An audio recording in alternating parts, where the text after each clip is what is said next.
तमिलनाडु के महाबलीपुरम में एक ऐसी चट्टान है जो 20 फुट ऊंची, 250 टन भारी और केवल 4 स्क्वायर फीट एरिया पर खड़ी हुई है। इस चट्टान की विचित्र बात यह है कि ये 45 डिग्री के स्लोप पर पिछले 1200 सालों से खड़ी हुई है। चट्टान के ढलान पर होने की वजह से स्थानीय लोगों की चिंता का कारण बन गई ये चट्टान, जिसके चलते 1908 में आर्थर लॉली साहब, जो वहां के गवर्नर थे, उन्होंने इस चट्टान को हटाने का आदेश दिया, जिसके लिए 7 हाथियों के बल का प्रयोग हुआ। ये चट्टान 1 इंच भी नहीं हिली और रिसर्चर्स और साइंटिस्ट इस बात से हैरान हुए कि ग्रेविटी को मात देते हुए ये चट्टान अपनी जगह पर कैसे खड़ी हुई है। आप जानते हैं, आज ये भारत की हैरत अंगेज जगहों में से एक मानी जाती है। इस चट्टान का नाम है कृष्णास बटरबॉल, या स्थानीय भाषा में कहें तो वान इरई कल। गुरु भक्तों, एक भक्त भी तो चट्टान की तरह स्थिर होता है। उसे चाहे परिस्थितियों की ढलान हो या फिर ऊंचाई, वो स्थिरता से इस मार्ग पर चलता रहता है। जो भी शिष्य गुरु से भीतर से जुड़ा हुआ है, वो इस मार्ग पर डटा रहता है। चलिए आपसे एक प्रश्न पूछते हैं, मैथमेटिक्स का प्रश्न। मैथमेटिक्स में 1 ज्यादा होता है या 64? आप कहेंगे जाहिर सी बात है 64, पर ऐसा हमेशा नहीं होता। चेस या शतरंज के खेल में हाथी, घोड़ा, ऊंट, वजीर सब मारे जाएं तो कोई बात नहीं, पर एक राजा मारा जाए तो 64 के 64 खाने, उनका कोई अस्तित्व नहीं रहता। चेस के खेल में 1 बड़ा होता है 64 से। पेड़ का ही गणित लेके देखिए, आप हजारों पत्तियों को पोषण दें पर पेड़ मुरझा जाएगा। अगर एक जड़ को पोषण दे दें तो हजारों पत्तियों को पोषण मिल जाएगा। पेड़ का गणित भी कुछ अलग है। गुरु और शिष्य का भी गणित कुछ अलग ही है। एक गुरु हजारों शिष्यों का नेतृत्व करते हैं, पर हजारों शिष्य मिलकर भी गुरु का उपकार, उनका ऋण नहीं उतार सकते। मैथमेटिक्स में हमें कहा जाता था कि प्रूव कीजिए left hand side is equal to right hand side. सज्जनों, ये मैथ्स में तो संभव है, पर गुरु और शिष्य के इस रिश्ते को कभी भी इक्वेट नहीं किया जा सकता। चलिए आपसे एक और प्रश्न पूछते हैं। क्या कभी किसी ने, क्योंकि आप इस गुरु दरबार से जुड़े हुए हैं, आपको ये कहा कि आप पागल हैं, या फिर आपके ऊपर पागलपन सवार है, या फिर ये कहा हो कि आपको तो दुनिया के हिसाब से जीना ही नहीं आता? हम जानते हैं आपके भीतर से एक बहुत बड़ा हाँ निकल रहा होगा। अगर ऐसा है तो निसंदेह आप बधाई के पात्र हैं। चलिए पहले इस शब्द पागल का अर्थ समझ लेते हैं। पागल का एक अर्थ होता है अपने दिमागी स्तर से गिर जाना, पर हम पागल उसको भी कहते हैं जो लक्ष्य के प्रति अडिग है, उसके अंदर जुनून है, वो हदें पार कर देता है। जैसे अक्सर हम कहते हैं कि उस बच्चे ने IAS की तैयारी के लिए पागलों की तरह मेहनत करी।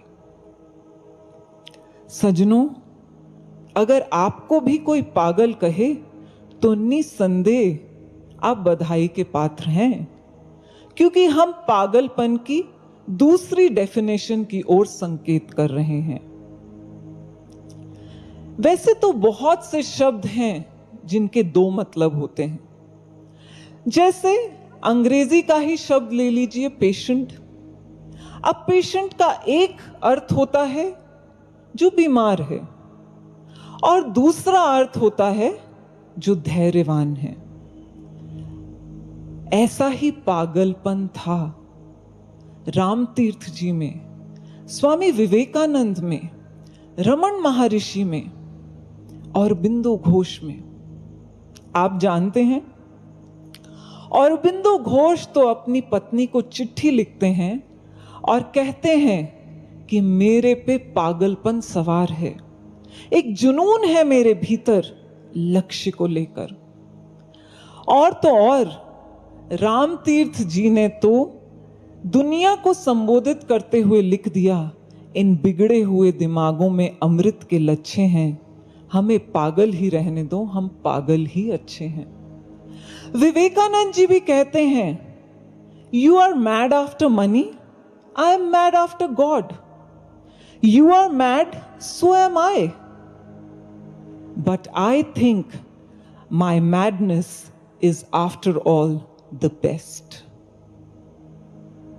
गुरु भक्तों, एक शिष्य के भीतर अगर गुरु के लक्ष्य को लेकर पागलपन हो जाए तो इससे अच्छी बात ही क्या हो सकती है, क्योंकि ये पागलपन उस शिष्य को भक्ति की ऊंचाइयों पर लेकर जाएगा। आपसे प्रश्न करते हैं, जिस पागलपन को लेकर दुनिया हमें ताने देती है, क्या वो पागलपन सच में हमारे भीतर है? इस प्रश्न का उत्तर भीतर से गुरु महाराज जी को दे दीजिए, क्योंकि अगर है तो बहुत अच्छी बात है, और अगर नहीं है तो हमें इस पागलपन को, इस जुनून को अपने भीतर जगाना होगा। सज्जनों, एक शिष्य के भीतर वो कौन कौन से पागलपन होते हैं, आइए आज ये जानने की कोशिश करते हैं। शिष्य के भीतर पागलपन नंबर 1 होता है साधना और सुमिरन करने का। कहते हैं, if gold rust what should iron do, यानी कि अगर सोने को जंग लग जाए तो लोहा क्या करेगा। वैसे तो हम सब जानते हैं कि जंग लोहे को लगता है, सोने को नहीं।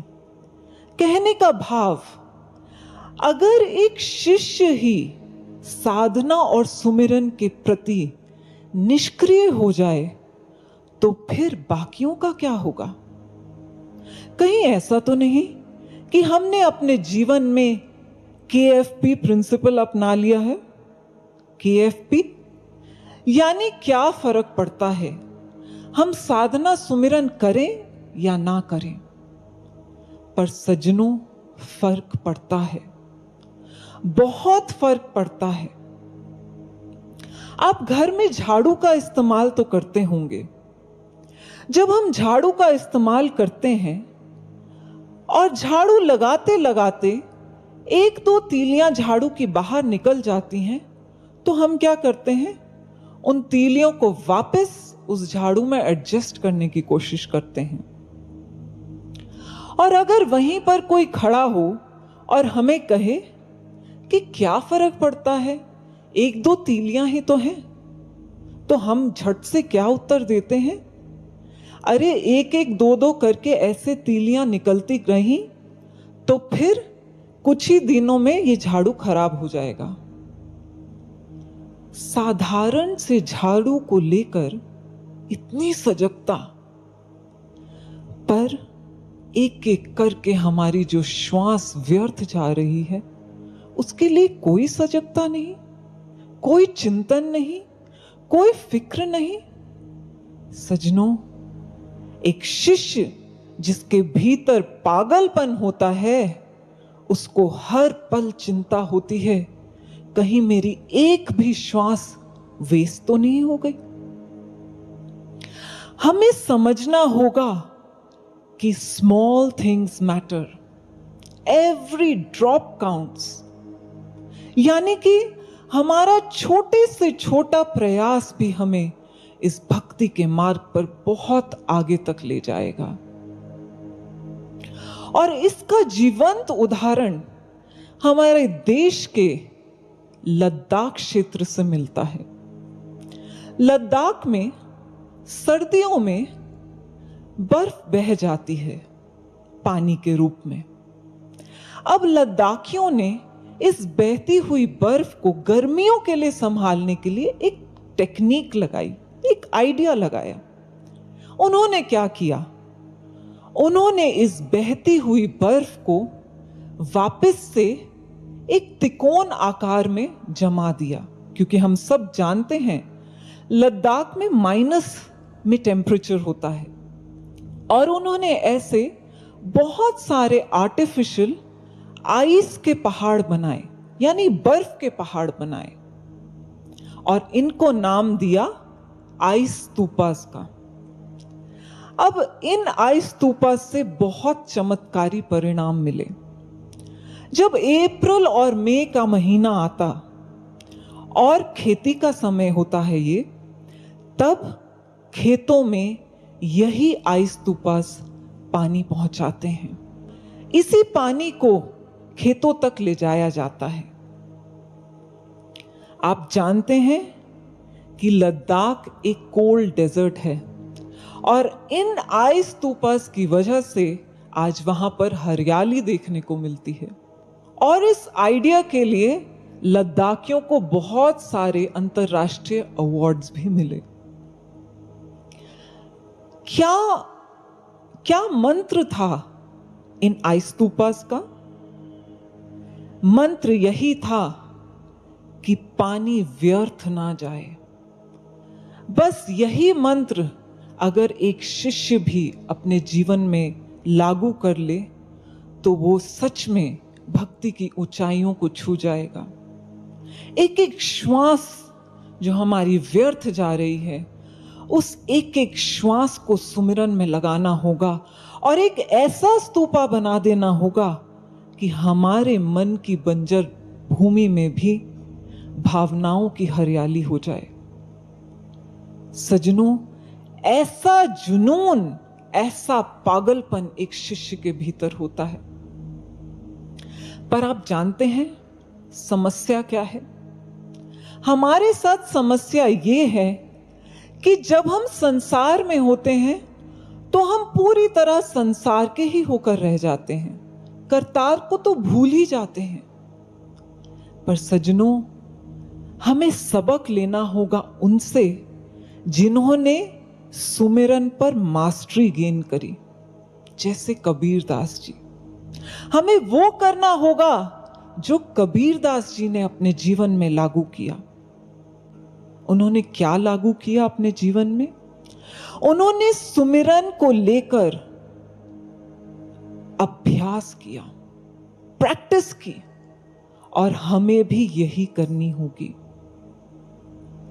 कहते हैं कि जब एक स्टूडेंट भरतनाट्यम सीखने जाता है तो उसको एक निर्देश मिलता है, that your eyes should follow your hands.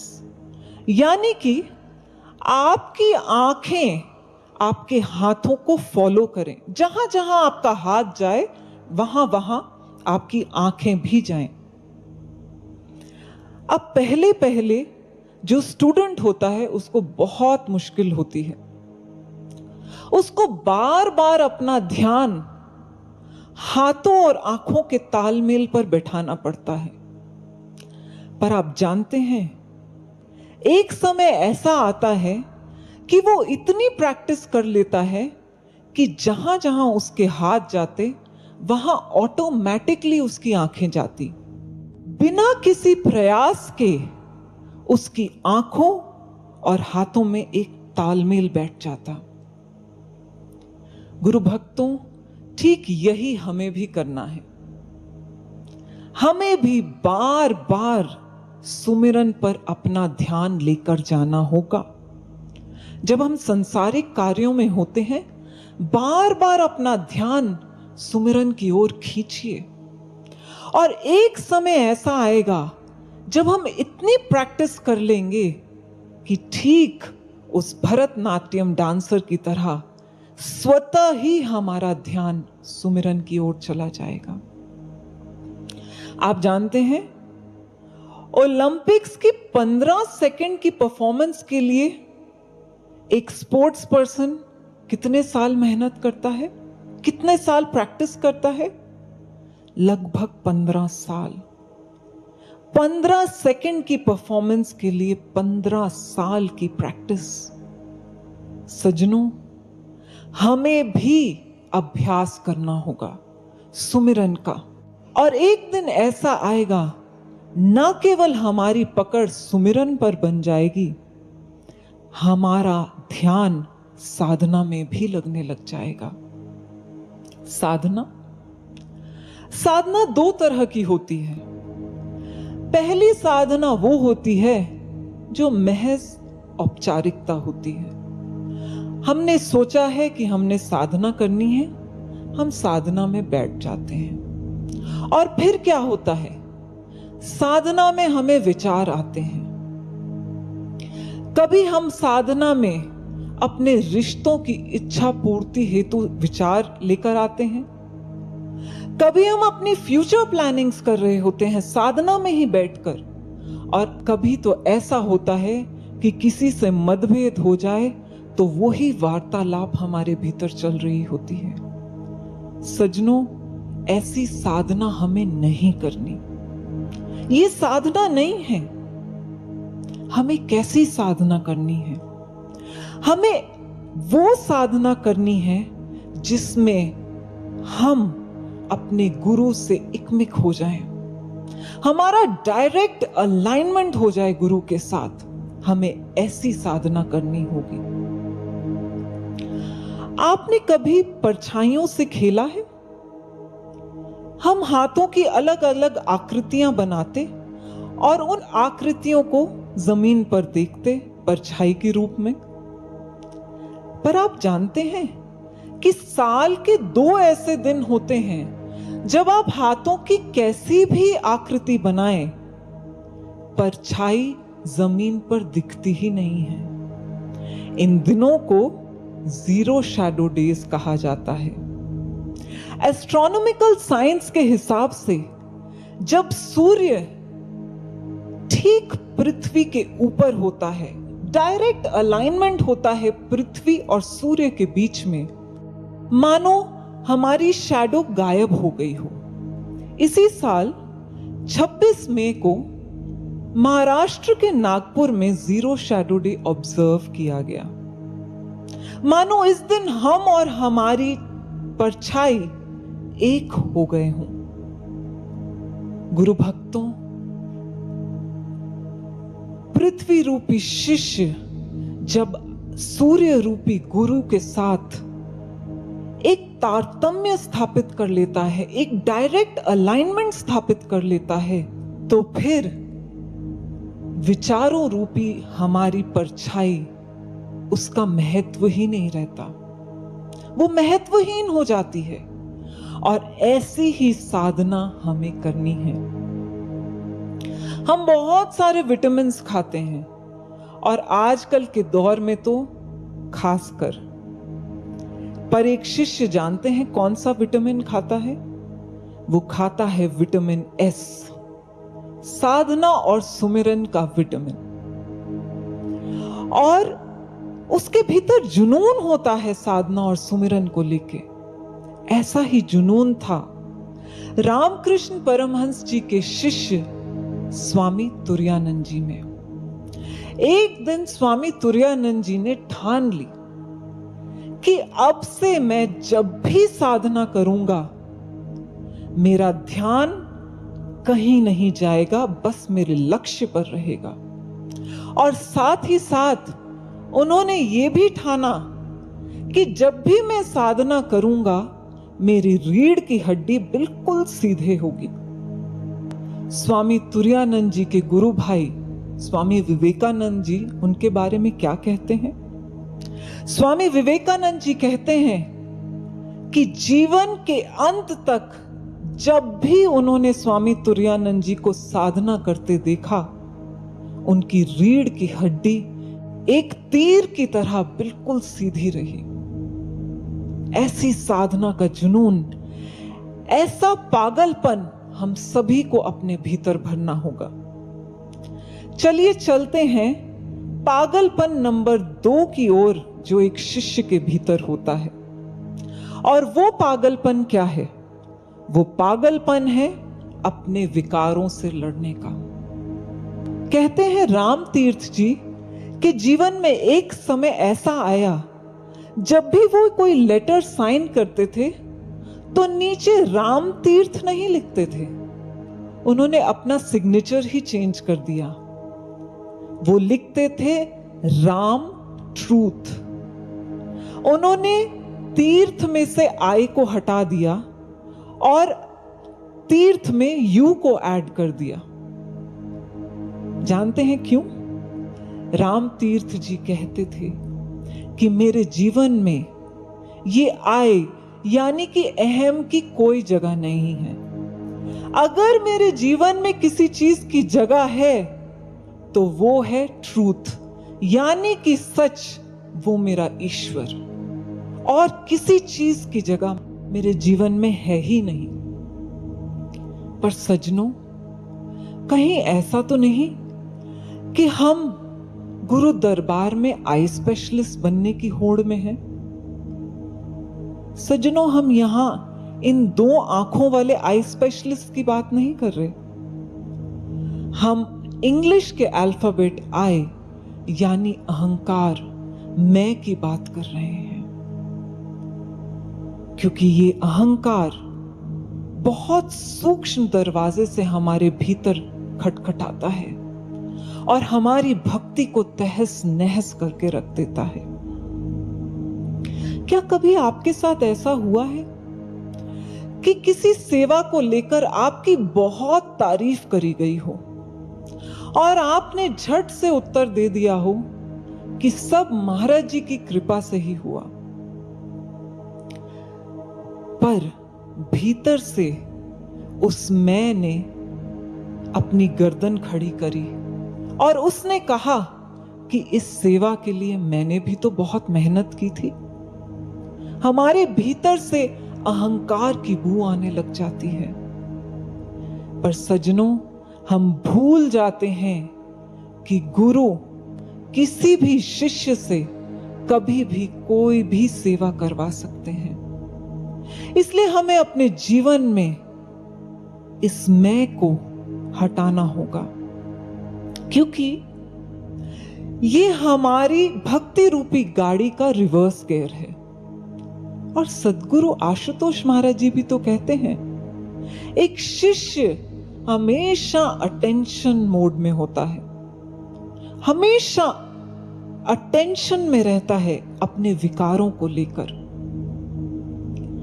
इसलिए सज्जनों, इस अवगुण को हमें अपने जीवन में स्थान नहीं देना है। चलिए, जहां अवगुण की बात हुई, वहां एक ऐसे समुद्र की बात करते हैं जो गुणों से भरपूर है। जॉर्डन और इज़राइल के बीच में एक समुद्र है जिसका नाम है द डेड सी। अच्छा, आपसे पूछते हैं कि अगर बीच समुद्र में किसी को धक्का दे दिया जाए और उसको तैरना ना आता हो तो वो डूबेगा या नहीं? जाहिर सी बात है, आप कहेंगे डूबेगा ही डूबेगा। पर डेड सी की एक बहुत विचित्र बात है, इसमें आप चाहकर भी नहीं डूब सकते, क्योंकि इसके पानी में इतने सॉल्ट्स और मिनरल्स हैं कि ये ऑटोमेटिकली किसी भी बॉडी को ऊपर की ओर धकेलता है। इसके औषधीय गुण इतने ज्यादा हैं कि यहाँ पर लोग दूर दूर से औषधीय स्नान करने आते हैं। सजनों, ठीक इस डेड सी की ही तरह हमें अपने जीवन में गुणों को स्थान देना होगा। आंतरिक स्वच्छता का अभियान चालू कर देना होगा। हमें सेल्फ इंट्रोस्पेक्शन करनी होगी, हमें सेल्फ एनालिसिस करना होगा। और अगर हम ऐसा करते हैं तो किसी भी परिस्थिति में या फिर किसी भी नेगेटिव सिचुएशन में हम तैर कर पार हो जाएंगे, हम डूबेंगे ही नहीं। पर ये कहने में जितना आसान है, करने में उतना ही मुश्किल है। और वो ही शिष्य अपने ऊपर काम कर सकता है जिसे गुरु से प्रेम हो। प्रेम भी कैसा, जैसा चाणक्य को था अपनी मां के प्रति। आप जानते हैं एक दिन क्या हुआ? चाणक्य की मां चाणक्य के चेहरे को देखकर जोर जोर से रोने लग गई। अब चाणक्य ने अपनी मां से पूछा कि मां, आप मुझे देखकर रो क्यों रही हैं? तो मां ने नन्हे चाणक्य को उत्तर दिया कि तू बड़ा होके राजा बनेगा ना, और अपनी इस गरीब मां को छोड़कर चला जाएगा ना। अब चाणक्य ने बहुत विस्मय से अपनी मां की ओर देखा और उसने पूछा कि मां, आप ऐसा कैसे कह सकती हैं?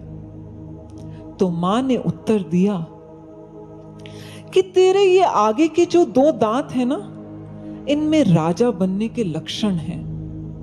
बस इन्हें देख के मुझे पता चल गया कि तू राजा बनेगा और मुझे छोड़कर चला जाएगा एक दिन। आप जानते हैं नन्हे चाणक्य ने क्या किया? चाणक्य बाहर गए, उन्होंने एक बड़ा सा पत्थर लिया और अपने ऊपर प्रहार किया और उन 2 दांतों को तोड़ दिया। वापस अंदर आए और हंसते हुए अपनी मां को कहते हैं कि मां, ले, ये राजा बनने के लक्षण वाले दोनों दांतों को मैंने तोड़ दिया। अब ना मैं राजा बनूंगा और ना ही तुझे कभी छोड़कर जाऊंगा। ऐसा था चाणक्य का प्रेम अपनी मां के प्रति। सजनों, आज आपसे पूछते हैं, जिन गुरुदेव ने हमें सब कुछ दिया, क्या हमारे भीतर प्रेम है उन गुरुदेव के लिए?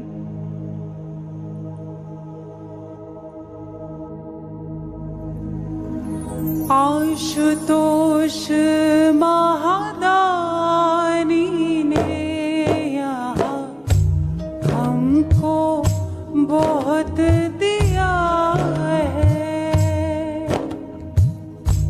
जड़ चेतन हर एक व्यक्ति से उसने प्रेम किया है। धन श्रम प्रतिभा और वक्त जनहित में कभी लगाया, उसके हर एक अंश को गुरु ने सूद सहित लौटाया। दया की छाव चले अंग संग नित, गुरु का यही विधाना। करता बहुत उम्मीदें हमसे, हमारा करुणा निधाना। करता बहुत उम्मीदें हमसे, हमारा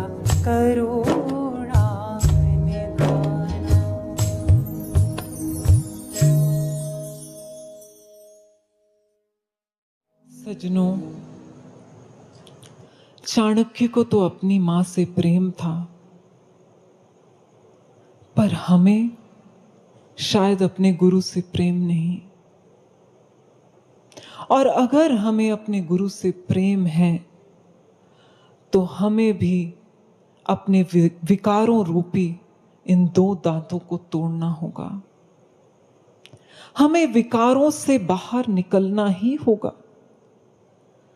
वो हर एक थॉट, वो हर एक व्यक्ति, वो हर एक आदत जो हमें पता है कि हमें अपने गुरु से दूर कर रही है, उसे हमें अपने जीवन में स्थान नहीं देना। हमें अच्छाइयों की ओर बढ़ना है, बुराइयों की ओर नहीं। और यही समय है हमारे पास, इसके बाद हमें समय नहीं मिलेगा।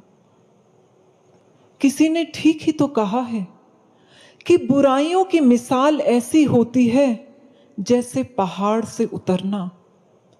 एक कदम उठाओ तो बाकी सभी कदम अपने आप उठते जाते हैं।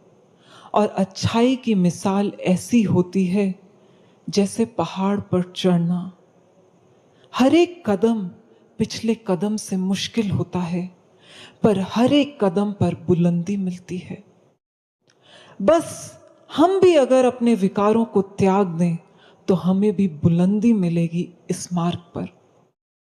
एक बार एक गुरु बहन महाराज जी के समक्ष प्रार्थना करती हैं कि महाराज जी, आप जब समाधि से लौट कर आएंगे तो ऐसी कौन सी चीज है जो हम आपके चरणों में अर्पित कर दें, क्योंकि अब संसार की हर चीज साधारण सी महसूस होती है।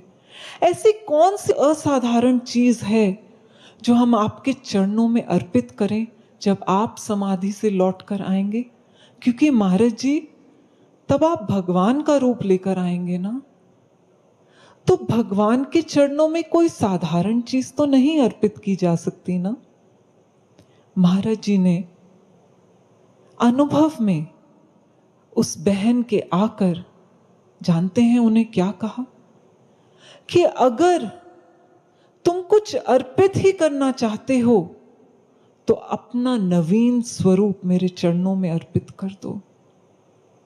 गुरु भक्तों, सच में अगर हम महाराज जी के चरणों में कुछ अर्पित करना चाहते हैं तो अपना नवीन स्वरूप, जिसके भीतर कोई विकार नहीं है, उसे गुरु महाराज जी के चरणों में अर्पित करें जब वो समाधि से लौट कर आए। ऐसा जुनून, ऐसा पागलपन एक शिष्य के भीतर होता है। चलिए चलते हैं पागलपन नंबर 3 की ओर, जो एक शिष्य के भीतर होता है, और वो है सबके साथ चलने का, एक साथ एकजुट होकर चलने का, संगठित रहने का। हमारे ऋषि महर्षियों ने तो पहले ही कह दिया कि पूरा विश्व एक कुटुंब है, और दिव्य ज्योति जागृति संस्थान भी तो पूरे विश्व में शांति लाना चाहता है। पर सज्जनों, इससे पहले कि हम पूरे विश्व में शांति लाएं, हम सबको संगठित होकर रहना होगा, एकता के सूत्र में बंधना होगा। हमारे पास कोई और चारा नहीं है। अगर हम ऐसा नहीं करेंगे तो हम अपने गुरु महाराज जी को प्रसन्न नहीं कर पाएंगे।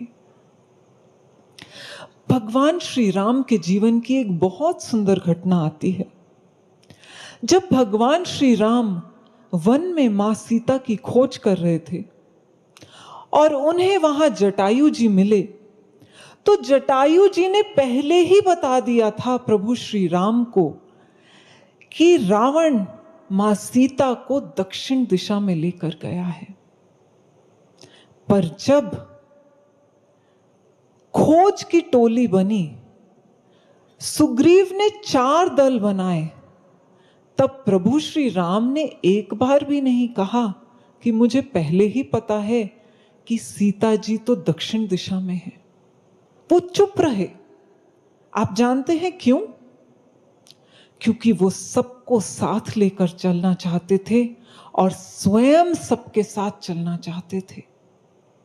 और यही तो गुरु महाराज जी ने हमें बार बार समझाया है। एक बार महाराज जी अपने शिष्यों के साथ बैठे थे, अपने आसन पर विराजमान थे। सभी शिष्य इकट्ठे महाराज जी के समक्ष बैठे थे, पर उनमें से एक शिष्य ऐसा था जो दूर पीछे दरवाजे के पास बैठा था। महाराज जी ने उस शिष्य को बुलाया और महाराज जी ने कहा, वो नहीं सुना तुमने, अलग थलग जो रहते हैं वो पथ पे ही गिर जाते हैं। देखा आपने भक्तों, छोटी छोटी बातों से महाराज जी ने हमें यही समझाया कि हम एकजुट होकर रहें। चाहे कितनी भी मजबूत ईंटें हों, पर वो मजबूत दीवार नहीं बना सकती जब तक उन ईंटों के बीच में सीमेंट ना भरा जाए। ठीक ऐसे ही सज्जनों, चाहे हमें लगे कि हम कितने भी मजबूत शिष्य हैं, हम विश्व शांति रूपी मजबूत दीवार को नहीं खड़ा कर सकते जब तक हम सब के बीच में महाराज जी के आदर्शों रूपी सीमेंट ना भरा हो। वो सीमेंट क्या है? वो सीमेंट है प्रेम से संगठन में रहने का, एक दूसरे की गलतियों को नजरअंदाज करने का। महाराज जी ने जो आदर्श सिखाए हैं उन पर चलने का। ये है महाराज जी के आदर्श रूपी सीमेंट। कहते हैं ना, जब कोई किसी को पसंद करता है तो उसकी सभी बुराइयों को भूल जाता है, पर जब कोई किसी को नापसंद करता है तो उसकी सभी अच्छाइयों को भूल जाता है। पर सज्जनों, हम शिष्य हैं, हमें अच्छाइयों को भूलना नहीं है, हमें एक दूसरे की अच्छाइयों को लेकर चलना है, हमें एक दूसरे में अच्छाइयों को देखकर आगे बढ़ना है। चलिए आपसे प्रश्न पूछते हैं, क्या आप गुरु महाराज जी के लिए मरने मिटने के लिए तैयार हैं? हम जानते हैं आप सबके भीतर से एक बहुत बड़ी हाँ निकल रही होगी, पर सज्जनों, महाराज जी हमसे ये नहीं चाहते। एक बार महाराज जी ने स्वयं कहा कि गुरु के लिए मरना तो बहुत आसान है, पर गुरु के लिए जीना बहुत मुश्किल है। और हम सब जानते हैं कि महाराज जी क्या चाहते हैं हमसे। हम सब जानते हैं कि कैसा जीवन महाराज जी हमसे चाहते हैं, हम कैसे जिएं। पर अफसोस की बात, आप जानते हैं हम कैसे जीते हैं? छोड़ दिया तन से जो कुछ भी, छोड़ा नहीं वो मन से, दूर हुए ना ईर्ष्या रोष अब तक जीवन से। अभिलाषा व लोभ कामना रह रह कर जगती है, बढ़ते मन को निर्माण के पथ पर अभी विकल करती है। निज पद प्रवाह के किस्सों को छोड़ा न हमने सुनाना, करता बहुत उम्मीदें हमसे।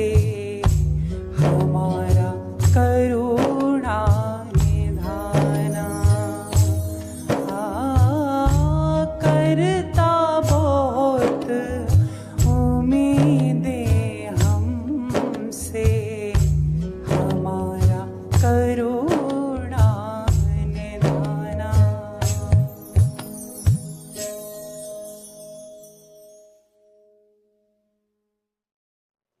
गुरु भक्तों, ईर्ष्या, द्वेष, निंदा, चुगली, छोटी छोटी बातों पर रुष्ट हो जाना, इसका एक संगठन में कोई स्थान नहीं होता।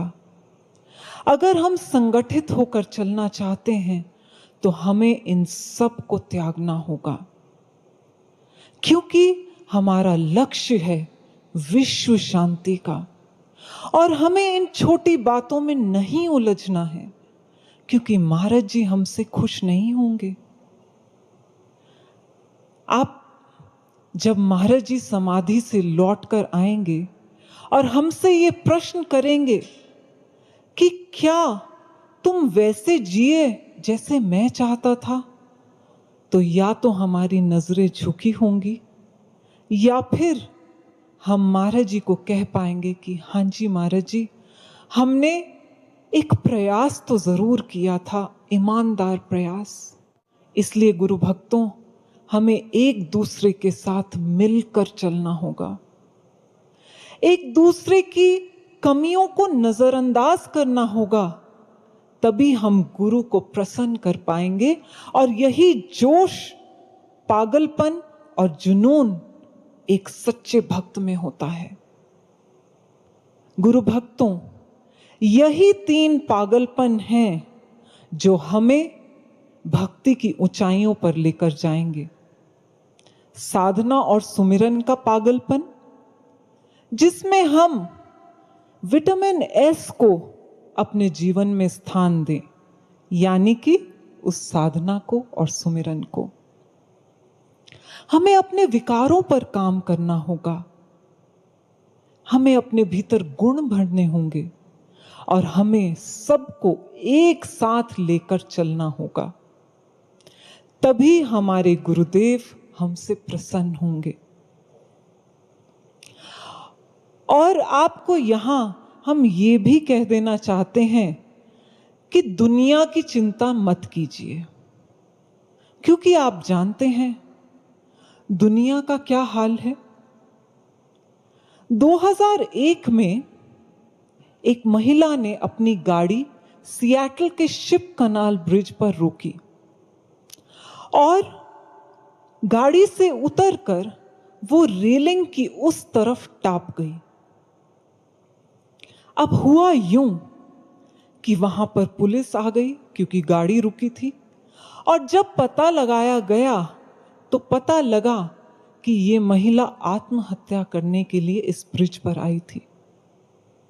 इतनी ही देर में पूरे ब्रिज पर ट्रैफिक जैम लग गया और लोग जानते हैं क्या कहने लग गए उस महिला को?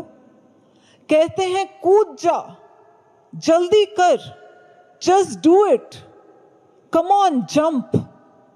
सज्जनों, ये है समाज की हालत। दयाहीन, करुणाहीन, किसी के साथ ये समाज संवेदना रखता ही नहीं है।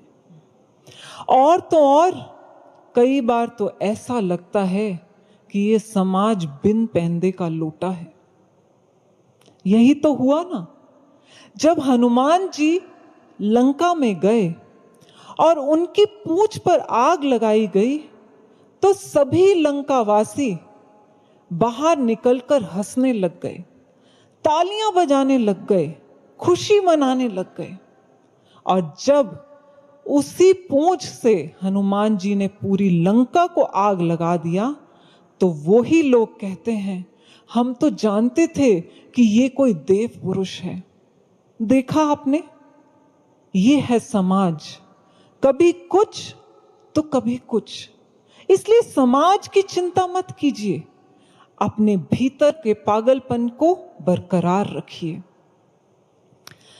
रामकृष्ण परमहंस जी भी विवेकानंद जी से कहते हैं कि अगर तू भक्ति के मार्ग पर चलेगा तो लोग तुझे कहेंगे कि इतना पढ़ लिख कर देखो, सब कुछ छोड़कर भक्ति के मार्ग पर लगा हुआ है। और अगर तू इस भक्ति के मार्ग को छोड़कर चला जाएगा तो लोग कहेंगे देखो कितना बुज़दिल था, चल ही नहीं पाया इस मार्ग पर।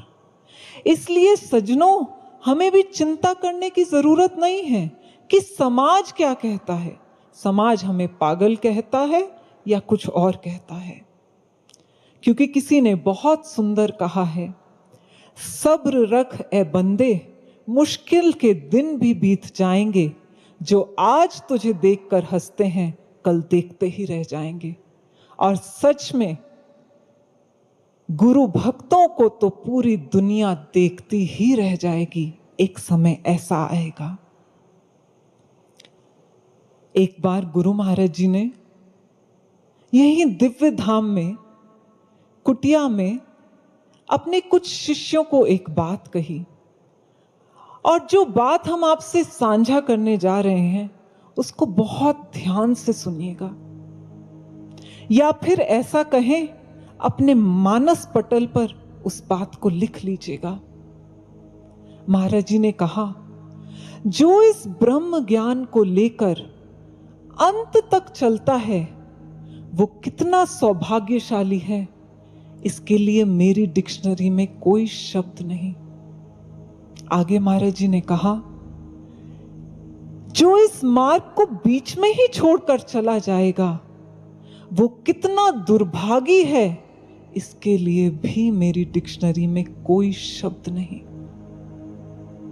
गुरु भक्तों, बहुत गहरी बात कही महाराज जी ने।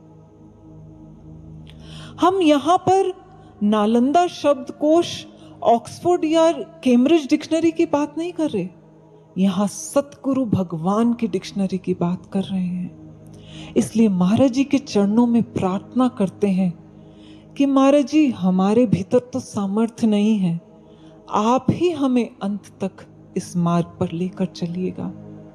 और गुरु भक्तों, अपने भीतर के जुनून और पागलपन को बरकरार रखिएगा। कमर कस के बैठिए और दिल थाम के बैठिए, क्योंकि इतिहास लिखा जा रहा है और इसको कोई रोक नहीं सकता। तभी तो किसी ने कहा है, समय नदी की धार कि अक्सर सब बह जाया करते हैं, है समय बड़ा तूफान प्रबल पर्वत भी झुक जाया करते हैं, अक्सर दुनिया के लोग समय के चक्कर में आ जाया करते हैं, पर वो सतगुरु भगवान ही होते हैं जो इतिहास बनाया करते हैं, जो इतिहास बनाया करते हैं। इसलिए गुरु भक्तों, आज दिल से गुरु महाराज जी के चरणों में प्रार्थना करते हैं कि हम भी इस इतिहास को बनते हुए देख पाएं। प्रभु हमारे को ऐसी शक्ति दीजिए कि हम भी अंत तक इस मार्ग पर चल पाएं। बोलिए श्री सद्गुरु भगवान की जय, सच्चे दरबार की जय।